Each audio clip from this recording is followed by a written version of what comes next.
Hi, my name is Carrie from KMB Digital. I wanted to thank you for downloading this launch planner and wanted to give you a quick run through on how you can make it work best for you when planning your launch, because there are a few things you're going to want to tweak specifically to your launch. And so before you get started, I want you to watch this video, grab a planner or a calendar, and then you can fill in as we go along. This first sheet, this is the Google Drive folder hierarchy link. I want you to copy that and save those folders. That is going to go along with this tab down here called Team Links and Components. So this is going to be like your central hub to contain all of the information that you need for your launch. The first thing that is important is collect the team information. And so this is you. I'm doing it as a client. You would put your name, your email, and which time zone you're in, and then members of your team or who's responsible, whether it's a full-time employee or a contractor.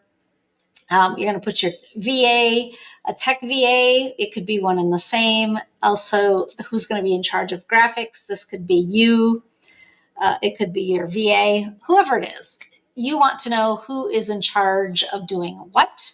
Then over here, once you have created that folder hierarchy, you're going to want to save the links over here. So you're going to save the master Google Drive, and then there is folders for the sales and registration page, your emails, your social media copy, images, and then whether this is going to be a challenge or webinar related files. You want them all contained into one place, central place on your Google Drive. And then this you're going to want to fill in. This is as an FYI. You already know all this stuff, but you want to share this with your team so everyone is on the same page. So you're going to want to type in the name of your course, what is the promise or transformation that you are selling, the price, and if there are any payment plans, what are they? Then these are going to be the things that you're going to need. You can easily just go in and, if you are doing a webinar, you can just delete out challenge if you want. You're going to need a registration page, regardless of, what it's for. This is where someone's going to go sign up for your webinar or challenge. You're going to need a webinar deck, whether it is Google Slides, PowerPoint, Canva, whatever your slides are going to be made in. Challenge materials, if you have a workbook that needs to go along with it, if you have slides. When I had done a challenge, I had a 5-day challenge. Each day I had slides and I recorded a mini video, and then there was a PDF. And so they would watch the video, fill out the PDF, and go do the task for the day. You will need those challenge materials, and so that can range just depending on how in-depth your challenge is and the supplies or materials they will need for that.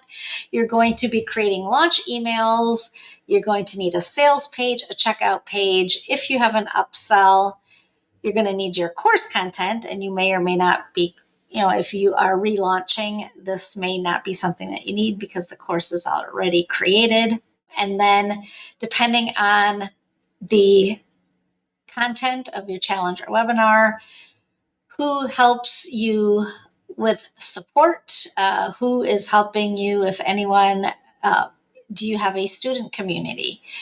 Is it in a Facebook group or circle or Mighty Networks? Then if you have bonuses, these are bonuses. They can be available from the get-go. So when your sales page opens, they can be listed there as bonuses. Sometimes people have an open cart or early bird sign up. So if you have a 5 or 7 day launch period, let's say within the first 24 hours, you get an early bird special. What is that bonus? So that's what I mean by, what is the bonus, and then make it available. So when will it be available? And you can just go in and change that. And then you're going to put the details in here. Going to the next, the launch to-do list. This is where you're going to want to put key dates. This is especially important if you have team members, so you're all on the same page. If your VA is helping you, she's going to, if you want her to help you with when you're doing a Facebook Live, gathering questions, whatever it is, you're going to want to, be on that same page. So put all of these details, the date of the Facebook Live, if you're going to do that, or Facebook Q&A, that that fast acting bonus, if you have that, like a one-to-one call, or, just an extra thing that they get, put that here, the name of your course and program, again here, and then when the promotion starts, ends, also when that promotion of that challenger webinar starts, and then when the cart opens and the cart closes. These are very key dates that everyone needs to be on the same page with. Who is it assigned to? Most likely it will be you. But if you need someone who's helping you, like while you're doing a webinar, add them in there as well. And then this is where you're going to need your calendar. So I have it broken down into weeks 1, 2, 3, and 4. 4 is testing week, and then actually week 5 and 6 is when you are going to launch. So technically, I had said it's based on 4 weeks. 4 weeks is preparation. Then you have your launch week, which could be 5 to 7 days. And then I have week 7 as your launch debrief. And so you're going to want to basically work backwards and put the dates in. So the cart close is going to go here, and then you're going to, work yourself back. So then you can have the week, the dates here, and then assign individual dates like Monday through Friday. So you know what is due on which day. And then you're going to it's easier to do it first by week and then go within the week and break down what is done on the individual days. So that is the date column, and then assigned who is going to be doing that part of the launch. And so this is where you are going to, where you can tweak it slightly based on if you're doing a webinar or challenge. Right here, so create webinar, presentation, or challenge. So you can, delete out webinar if you want, if you're doing a challenge.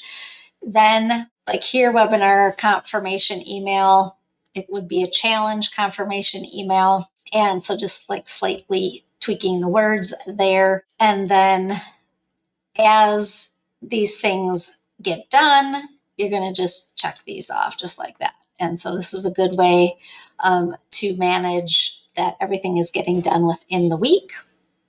Then we're going to go over to this next checklist. This is a list of all the graphics you may need for your webinar or challenge. You could literally just, run through this, tweak it to what you're going to be doing, and then hand it over to your graphics person. So there are a bunch of individual things for your sales page, your registration page, webinar slides. If you are doing Facebook Lives, if you do Instagram, if you do LinkedIn. So these are all things that you can just tweak based on what social media channels you are on. So like I don't do anything like with LinkedIn or Twitter. If you want to do a YouTube promo video, you can easily put notes here. You can also put due dates if you want to. So this would carry over from here to over here. And then the last piece is, this is just extra for you to reference for launch emails. So this is pre-launch content. This is what you're going to be talking about in emails and on social media.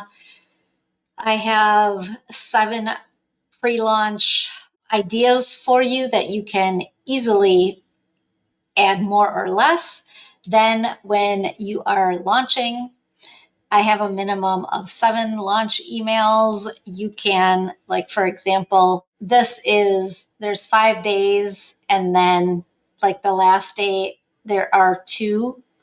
If you have a 7-day launch and then 2 on the end, 2 on the last day, you're going to have a few more additional emails there. But I just wanted to give you some examples or like jump off points for you to start writing your pre-launch content and your launch emails. And so that is it. Like I mentioned back here, we're back to start here. You're going to want to copy these drive folders and then go in and start tweaking, grab that calendar and start planning. Good luck.